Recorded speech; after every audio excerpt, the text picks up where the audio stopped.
Assalamualaikum warahmatullahi wabarakatuh. Selamat siang sahabat cerdas dimanapun Anda berada. Senang sekali rasanya saya Regita bisa menyapa sahabat cerdas sekalian lewat kanal YouTube Suara Gresik Religius Cerdas dan Bermanfaat. Nah, sahabat cerdas, kali ini pada segmen biru Bincang Seru, dalam talk show kali ini kita akan membahas tentang program pembayaran tunggakan ahli segmen dan denda layanan rawat inap di rumah sakit dengan tema telat bayar iuran, bayar denda pelayanan. Nah, tentunya untuk membahas topik kita pada pagi hari ini sahabat, kita tidak sendiri, saya sudah ditemani oleh narasumber kita yang sangat luar biasa, yaitu dari BPJS Kesehatan bagian perencanaan keuangan dan pemeriksaan, yaitu Bapak Oktavian Maulana Muhammad. Ya, pagi. Nah, mungkin sahabat cerdas kita sapa Bapak Oktavian dulu ya. Ya. Gimana? Apa kabar Bapak? Ya, baik, alhamdulillah. Mungkin Bapak bisa menyapa sahabat cerdas yang ada. Oke.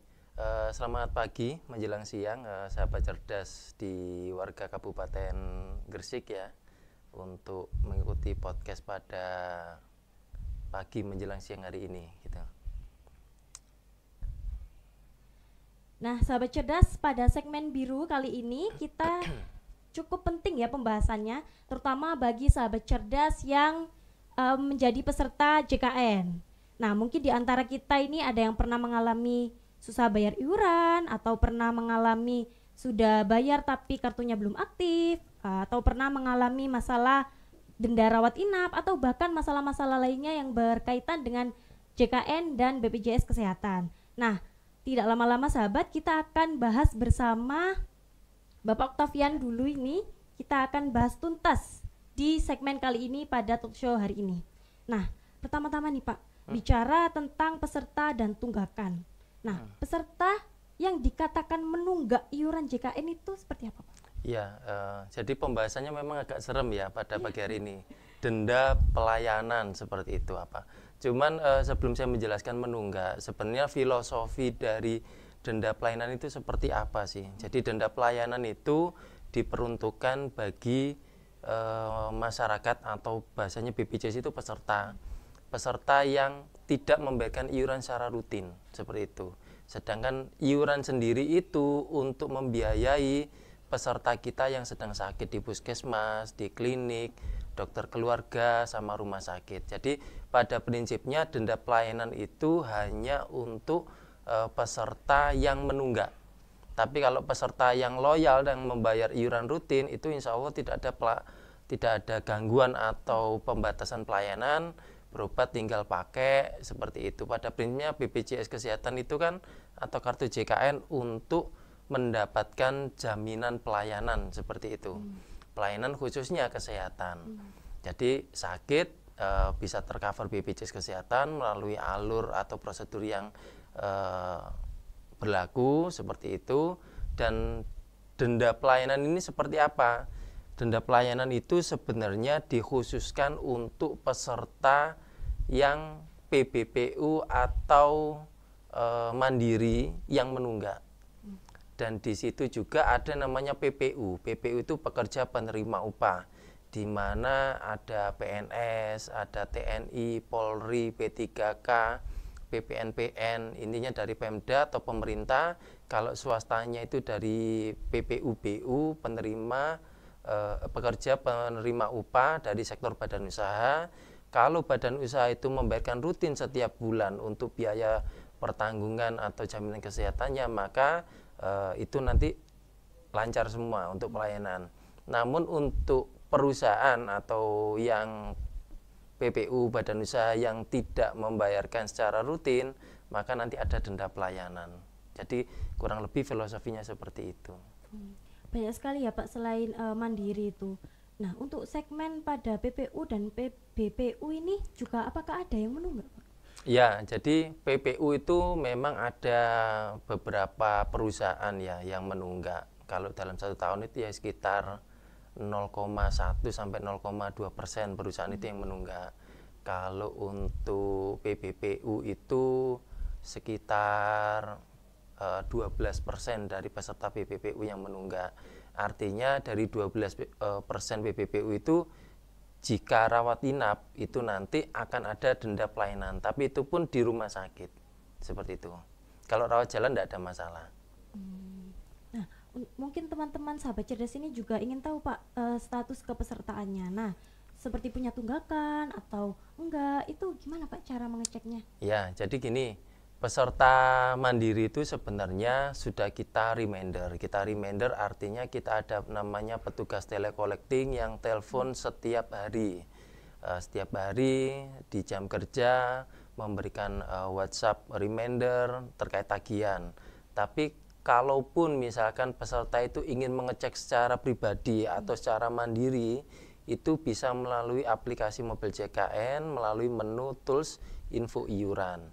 Atau misalkan nggak ada sinyal nih, seperti itu, nggak ada sinyal untuk internetnya atau pas paketan internet habis, itu bisa telepon 165 di call center, itu 24 jam seperti itu. Atau bisa datang ke kantor untuk mengecek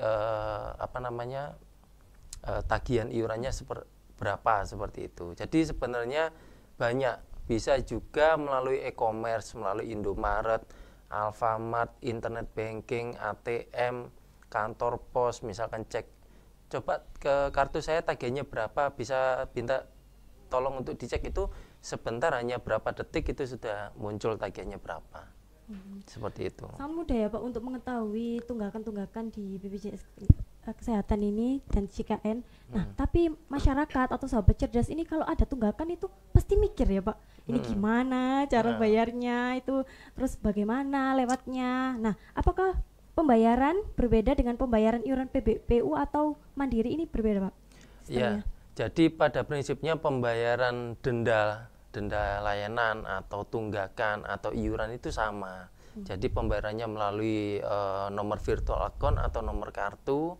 Channel pembayaran juga sangat banyak, melalui internet banking, mobile banking, kantor pos, Apotheka 24, ada loket-loket pembayaran yang biasanya di desa-desa itu untuk bayar listrik, ada Tokopedia, ada ShopeePay, pakai GoPay, apalagi banyak banget lah seperti itu. Pembayarannya sangat mudah. Jadi sama, jadi nanti ada di situ menu untuk tagihan iuran, tagihan untuk denda pelayanan, seperti itu ada semua. Lewat e-wallet gitu. E-wallet juga bisa seperti itu.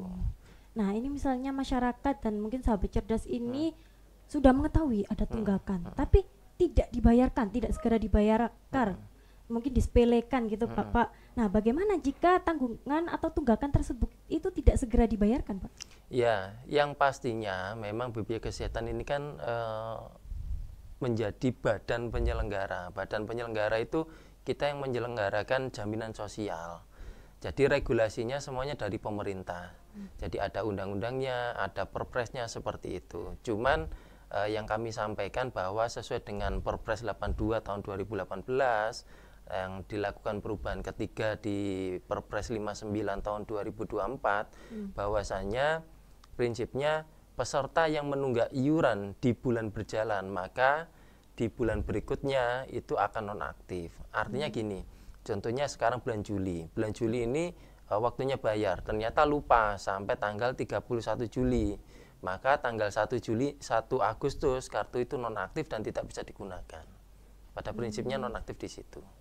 Nah, untuk maksudnya nonaktif ini sendiri bagaimana Pak? Apakah tidak bisa digunakan, terus habis itu jadi kita ini tidak bisa berobat menggunakan BPJS atau bagaimana Pak? Ya, jadi prinsipnya nonaktif ini sifatnya nonaktif sementara. Sampai kapan? Saat yang bersangkutan itu membayarkan tunggakan iurannya.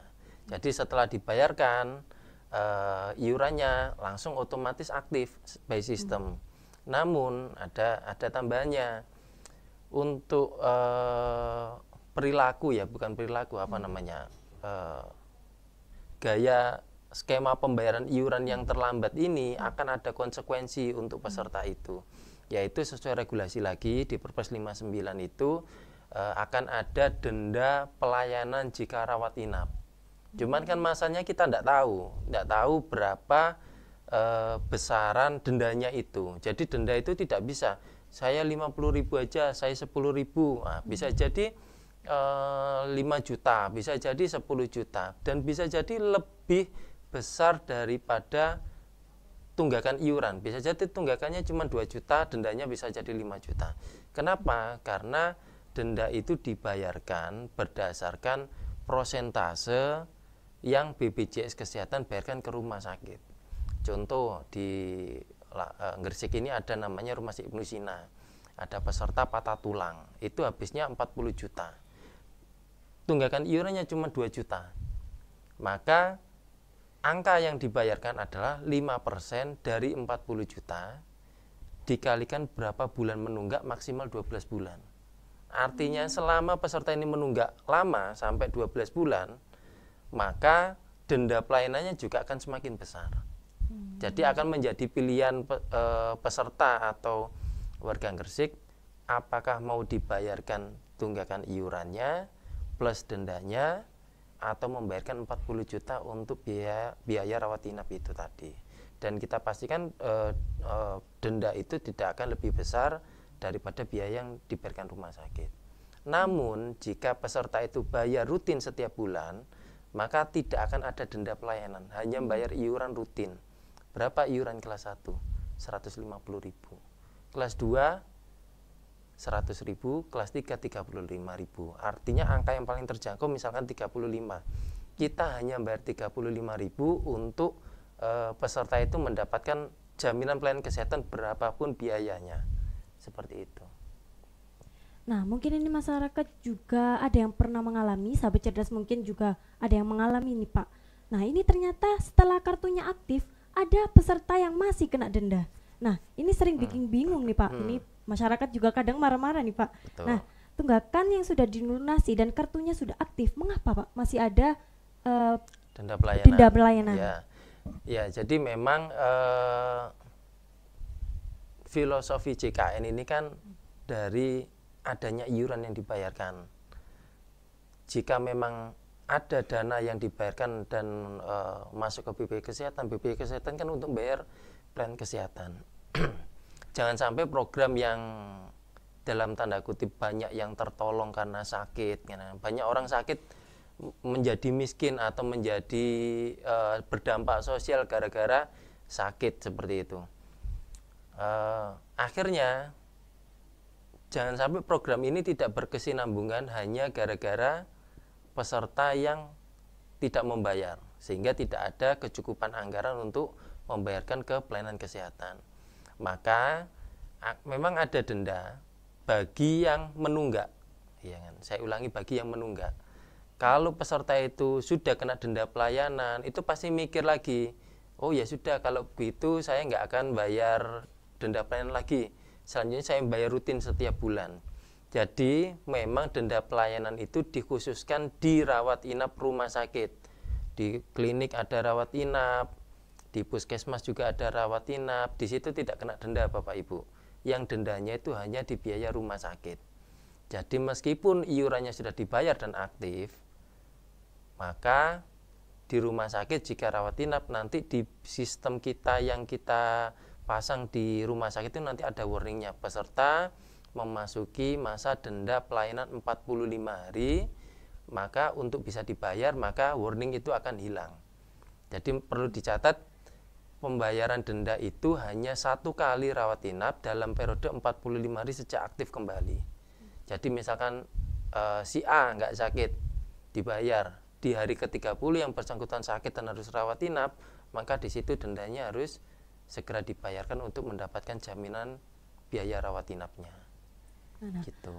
Berarti untuk semua kasus yang dikenai denda ini berarti sama ya Pak? Atau ada perbedaan tergantung kondisi atau ada yang dispesialkan gitu? Iya, jadi memang denda pelayanan ini ada ketentuannya. Ketentuannya itu ada masyarakat yang dalam tanda kutip kurang mampu itu tidak dikenakan denda pelayanan. Seperti apa? Seperti PBI, penerima bantuan iuran, atau yang paling terkenal namanya KIS, Kartu Indonesia Sehat, atau namanya PBPU Pemda. Kebetulan di Gresik ini kan UHC ya, jadi peserta yang sakit menyatakan tidak mampu di Vaskes maka segera didaftarkan dan langsung aktif, itu tidak dikenakan denda pelayanan.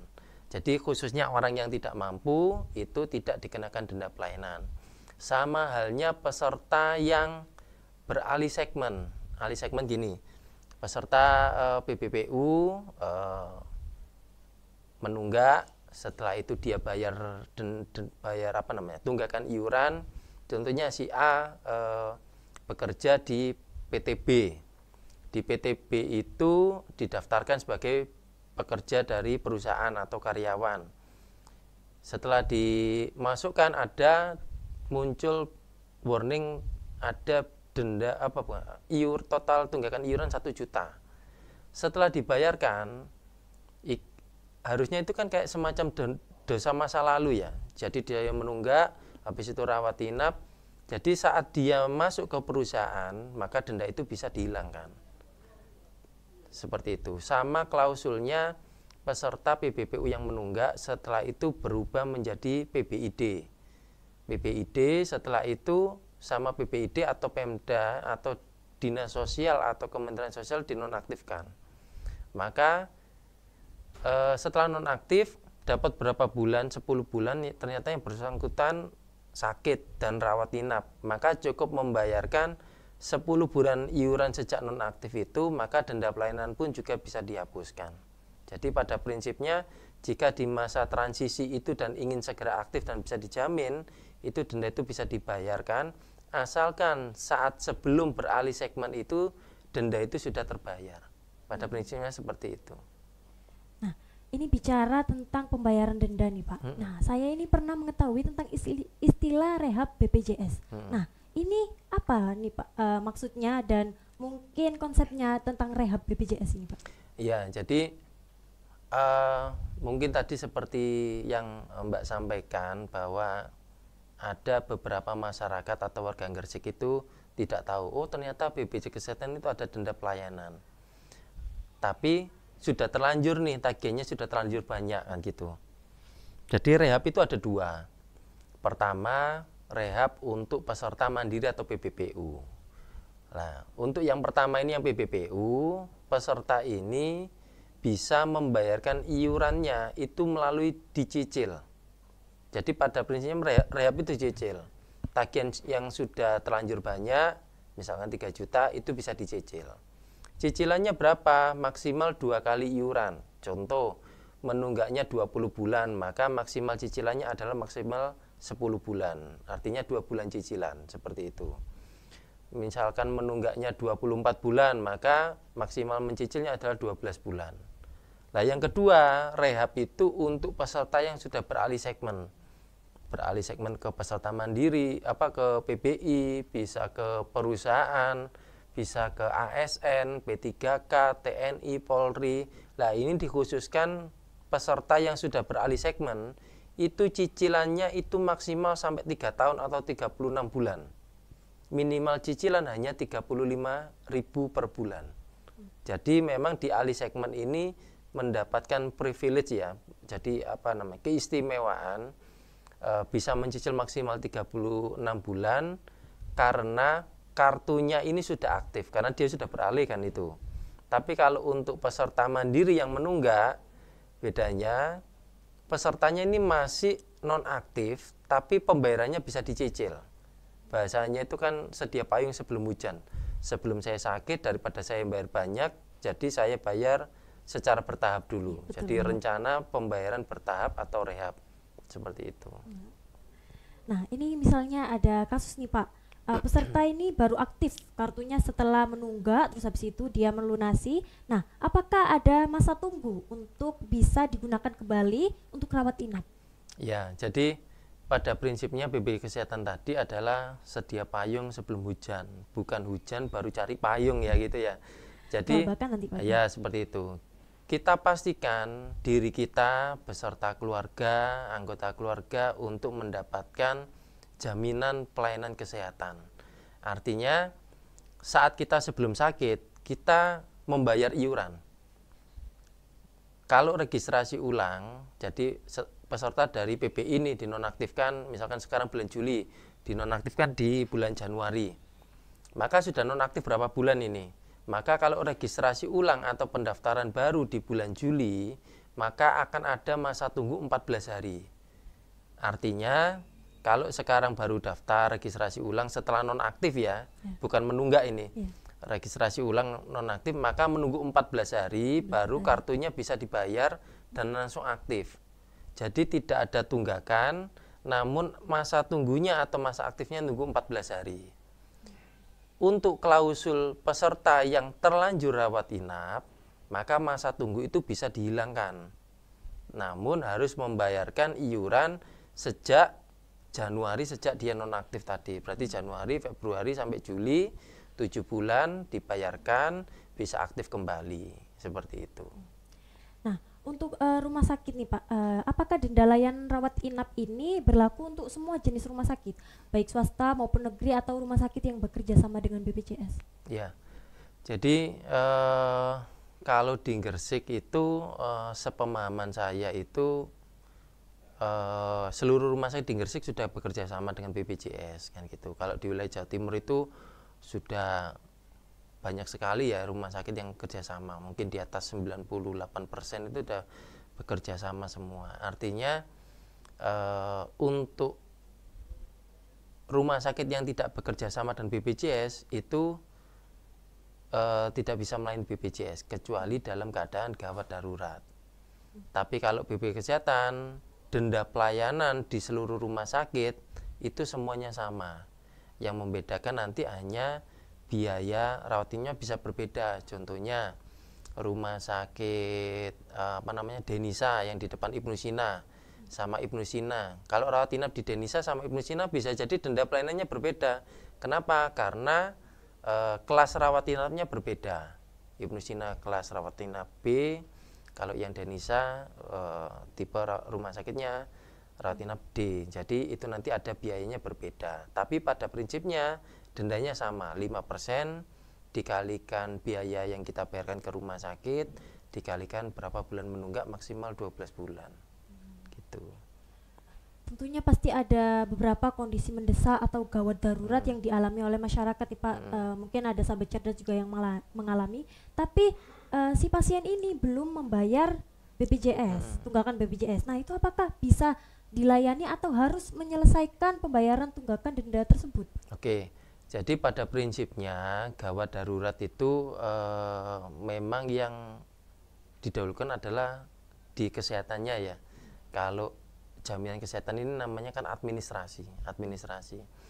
Dalam hal kategori peserta itu gawat darurat, meskipun kartunya itu nonaktif atau ketinggalan di rumah, pada prinsipnya keluarga pasien atau si pasien itu ingin segera dilayani, maka ada ketentuan 3 kali 24 jam untuk bisa menunjukkan kartunya aktif. Artinya kalau peserta ini rawat inap, jika menunjukkan 3 kali 24 jam 3 kali 24 jam, setelah itu artinya setelah dilayani, iuran dibayarkan, channel pembayaran juga banyak, bisa melalui internet banking, melalui mobile banking, itu kan semuanya bisa ya. Artinya bisa langsung aktif, bisa langsung ditunjukkan. Tapi kalaupun di hari itu juga masih repot ya, atau shock atau panik gitu, besoknya itu bisa, lusanya juga bisa, maksimal 3 kali 24 jam. Dalam hal kategori emergensi yang tidak perlu rawat inap, berarti harus segera dibayarkan atau ditunjukkan kepesertaan aktif sebelum keluar dari rumah sakit. Jadi perbedaannya di situ. Nah, mungkin banyak pengguna BPJS Kesehatan ini yang berasal dari golongan kurang mampu, Bapak. Jadi mungkin apakah dari BPJS Kesehatan sendiri ada dispensasi atau keringanan untuk pembayaran tunggakan ini bagi yang kurang mampu? Ya. Jadi pada prinsipnya golongan peserta yang dalam kutip kurang mampu itu memang sesuai dengan undang-undang ya, bahwa memang peserta tidak mampu itu adalah menjadi tanggung jawab negara. Dalam hal ini khususnya Kabupaten Gresik sudah UHC, peserta yang tidak mampu itu langsung di-cover oleh pemerintah kabupaten. Jadi yang didaftarkan itu by name. Contohnya si A itu sakit, dia nggak mampu nih bayar tunggakan iuran seperti itu, maka tunggakan aja nggak mampu, apalagi biaya rawat inap misalnya seperti itu.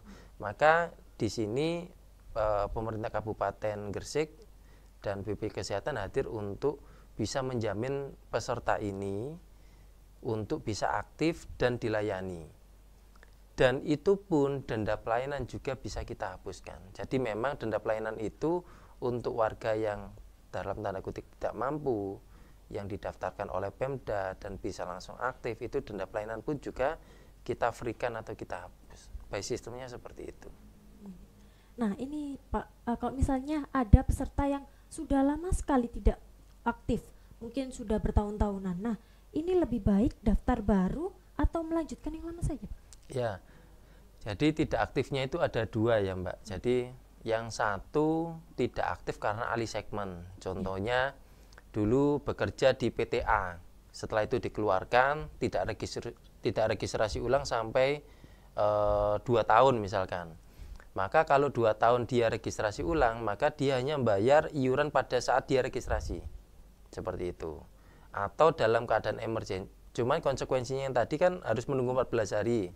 Cuman kalau sudah terlanjur rawat inap, maka konsekuensinya harus membayar berapa bulan yang bersangkutan itu sejak beralih segmen, maksimalnya 24 bulan. Atau yang kedua, peserta itu nonaktif karena iuran. Itu khususnya peserta mandiri. Kalau nonaktif karena iuran, dipastikan harus membayarkan tunggakannya untuk bisa aktif kembali. Namun ada denda pelayanannya nanti. Seperti itu ya Pak. Nah ini untuk yang terakhir nih Pak, mungkin ada closing statement dari Bapak dan pesan untuk masyarakat pengguna JKN dan BPJS Kesehatan ini, terutama untuk tunggakan, denda, dan lainnya. Ya, jadi pada prinsipnya program JKN ini sudah banyak membantu ya, sudah banyak membantu masyarakat, karena kita juga berkunjung ke rumah sakit pun banyak orang yang berterima kasih adanya program ini di Indonesia. Dan kita maksimalkan atau kita support program JKN ini dengan nyawanya adalah iuran. Pada prinsipnya jangan lupa membayarkan iuran, karena iuran yang Bapak Ibu bayarkan itu adalah dana amanah yang sesuai undang-undang kita bayarkan untuk pelayanan kesehatan, baik di rumah sakit, puskesmas, klinik, dokter keluarga seperti itu. Nah, insya Allah nanti kalau jenengan bayar iuran tepat waktu, iurannya untuk membayar peserta yang sakit, maka dengan budaya warga Indonesia yaitu gotong royong, maka semuanya akan tertolong. Okay. Nah sahabat, kita sudah banyak membahas tentang JKN, pembayaran denda dan lainnya. Semoga sahabat cerdas dimanapun berada bisa mengambil manfaat dan bisa memetik sebuah pelajaran dari segmen talkshow kita pada hari ini. Nah terima kasih Bapak Octavian yang sudah hadir di studio untuk sharing kepada sahabat cerdas. Nah sahabat cerdas, kita sudah di penghujung waktu.